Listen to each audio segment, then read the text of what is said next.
-1 एक शिक्षक का बच्चों के जीवन पर सबसे शक्तिशाली प्रभाव होता है। माता पिता से अधिक, वह ज्ञान और मूल्यों का प्रत्यक्ष स्रोत है।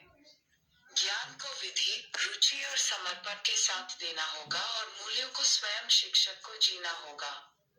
केवल वही मूल्य बच्चों के लिए सार्थक हैं। एक शिक्षक की कल्पना कीजिए जो सहयोग की बात कर रहा है और समायोजन, लेकिन वह काफी गैर समायोजन व्यक्ति है। यह सिक्के का एक पहलू है। लेकिन ऐसे शिक्षक रहे हैं जो हमेशा सकारात्मक दृष्टिकोण अपनाते हैं और अच्छे परिणाम प्राप्त करते हैं। वे असली राष्ट्र निर्माता हैं और जनता के सामने एक मशाल वाहक साबित होते हैं। लेकिन इन दिनों बोर्ड का परिणाम अच्छी शिक्षा का पैमाना है। शिक्षक को परीक्षा परिणाम को अपना प्राथमिक उद्देश्य मानने के लिए पर्याप्त व्यवहारिक होना चाहिए। एक शिक्षण में एक छात्र में वास्तविक व्यक्ति को प्रकट करना शामिल है। एक अच्छा शिक्षक लगातार अपने शिक्षण सीखने के लक्ष्यों का आविष्कार कर रहा है और प्रभावी सीखने के लिए विधि का चयन कर रहा है। 1. बच्चे के जीवन को सबसे ज्यादा कौन प्रभावित करता है? 1. माता पिता। 2. शिक्षक। 3. ज्ञान। 4. परीक्षा। 2. वह यह कैसे करता है? 1. वह विधि द्वारा ज्ञान प्रदान करता है। 2. वह ज्ञान के लिए रुचि पैदा करता है। 3. वह अपना कर्तव्य रुचि और समर्पण के साथ करता है। 4. उपरोक्त सभी। 3. कौन से मूल्य बच्चों के लिए अर्थपूर्ण नहीं है? 1. विधि के साथ ज्ञान। 2. जिज्ञासा के साथ ज्ञान। 3. शक्ति और बल के साथ ज्ञान। 4. समर्पण के साथ ज्ञान। 4. आजकल अच्छे शिक्षण की क्या परीक्षा है?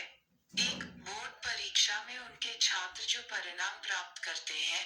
2. महान मूल्य प्रदान करने वाले शिक्षक। 3. शिक्षक जो सकारात्मक दृष्टिकोण को दर्शाते हैं। 4. शिक्षक जो वास्तव में सज्जन है। 5. मार्ग में किस शब्द का विपरीतार्थक है? Meaning of. वापस आयोजित। 1. गैर समायोजन। 3. यादृच्छिक। 2. प्रदान करना। मार्ग -2। 4. आविष्कार। एक डॉक्टर के रूप में मुझे एक महिला का मामला याद है जो एक सुबह आई थी और शिकायत की थी कि उसके बेटे को अलसी की पुलटिस खाने में बड़ी कठिनाई हुई थी जो उसे पिछली शाम को उबालने के लिए दी गई थी।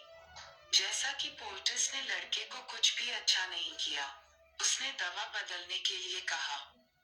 और एक बूढ़ी औरत का मामला जो एक शाम देर से आए, उसके चेहरे से आंसुओं की धारा बह रही थी और मुझसे अपने पति को बचाने के लिए भीख मांग रही थी जो मर रहा था। यह निमोनिया था। उसने गोलियों की ओर देखा और पूछा कि क्या यह सब एक मरते हुए आदमी को दिया जाना है।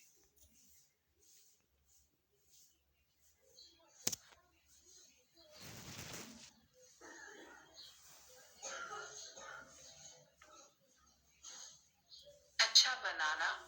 लेकिन अगले दिन वह एक मुस्कुराते हुए चेहरे के साथ लौटी कि उसका पति ठीक हो गया है और अपने साथ लाए गए 4 दोस्तों के लिए उसी तरह की दवा के लिए भीख मांगती है, जिनमें से प्रत्येक का पति उसके जितना बड़ा हो सकता है, जो किसी भी समय हो सकता है बीमार होना।